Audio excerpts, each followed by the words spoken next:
Proclamação do Evangelho de Jesus Cristo segundo Mateus.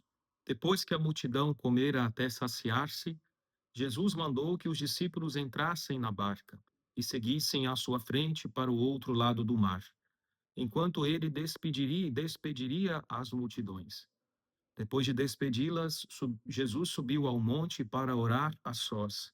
A noite chegou e Jesus continuava ali sozinho.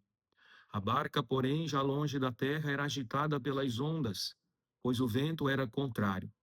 Pelas 3 horas da manhã, Jesus veio até os discípulos andando sobre o mar. Ficaram apavorados e disseram: É um fantasma. E gritaram de medo. Jesus, porém, logo lhes disse: Coragem, sou eu, não tenhais medo. Então Pedro lhe disse: Senhor, se és tu, manda-me ir ao teu encontro, caminhando sobre a água. E Jesus respondeu: Vem. Pedro desceu da barca e começou a andar sobre a água em direção a Jesus. Mas quando sentiu o vento, ficou com medo e, começando a afundar, gritou: Senhor, salva-me. Jesus logo estendeu a mão, segurou Pedro e lhe disse: Homem fraco na fé, por que duvidaste? Assim que subiram no barco, o vento se acalmou. Os que estavam na barca prostraram-se diante dele, dizendo: Verdadeiramente tu és o Filho de Deus. Após a travessia, desembarcaram em Genezaré. Os habitantes daquele lugar reconheceram Jesus e espalharam a notícia por toda a região. Então levaram a ele todos os doentes e pediam que pudessem ao menos tocar a barra de sua veste. E todos os que a tocaram ficaram curados. Palavra da salvação. Glória a vós, Senhor.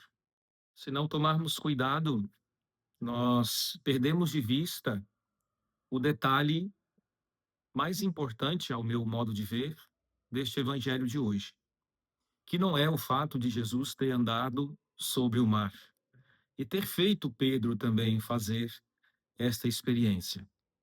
Para mim, o detalhe mais importante que me chama a atenção deste evangelho está logo no início, quando a multidão comera até saciar-se.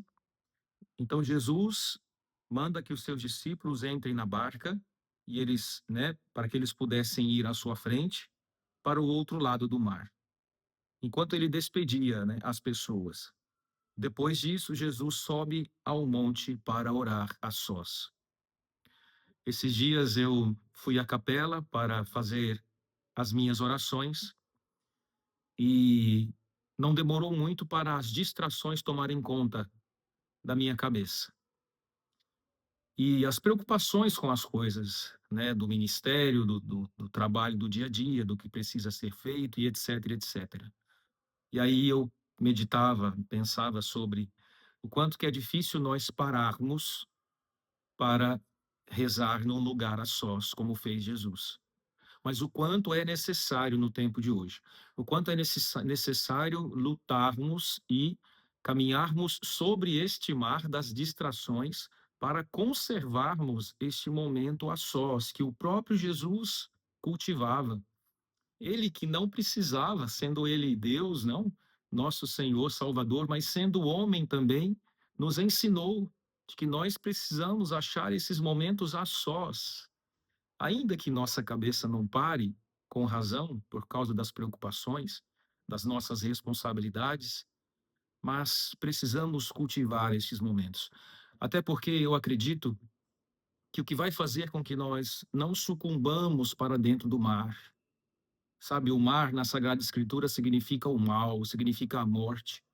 Pedro anda sobre o mar, mas fica com medo, sente a dificuldade do momento e afunda, e é o Senhor quem o segura. Se nós não rezamos, se nós não procuramos cultivar esses momentos a sós, nós não vamos suportar muito e corremos o risco de afundar, de vivermos só as realidades daqui e nos esquecermos de que nós somos filhos de Deus, de que nós somos homens e mulheres chamados ao céu, à presença de Deus. Portanto, queridos, façamos como Jesus. Nos retiremos, vez em quando, todos os dias, sempre, seja como for, seja qual for nossas possibilidades. para realmente ficarmos fortes e suportarmos as dificuldades, as tempestades, os ventos, para não afundarmos. O Senhor esteja convosco, Ele está no meio de nós. Desça sobre vós e permaneça para sempre a bênção de Deus Todo-Poderoso, Pai e Filho e Espírito Santo. Amém.